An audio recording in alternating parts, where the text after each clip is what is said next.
Tonight, rising concerns about the flu and a renewed focus on possible complications.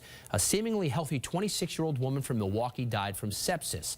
But how concerned should you be, and what can you do to keep your family safe? Dr. Mallika Marshall here with some advice on this. Some very important questions. A lot of people startled by this. Yes, but I am here to say don't be overly concerned. Yes, the vaccine isn't as effective in years past, and that coupled with the stomach virus that seems to be circulating, we're seeing large numbers of sick patients in our urgent care and in emergency rooms around town.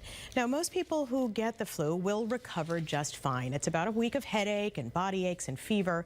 And of course, although you feel miserable, you will get better with rest and fluids and fever reducers. That said, we still see, even in an average year, up to 36,000 deaths from the flu, most in the elderly or very young children, but unfortunately sometimes otherwise healthy young adults as well.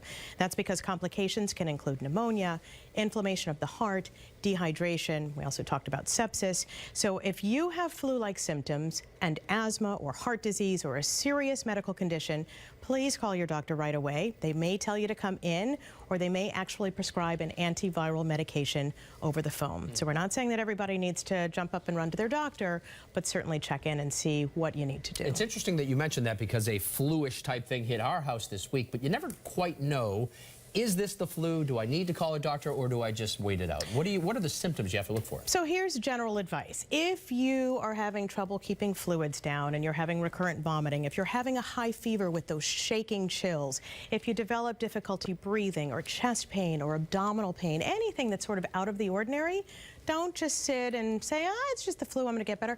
Call your doctor, get in to be seen, because those are the people that might be developing complications and need to be treated immediately. But the stomach thing that only lasts a couple of hours, maybe not so much. Exactly. All right. Dr. Mallika, thank you so much. Appreciate it.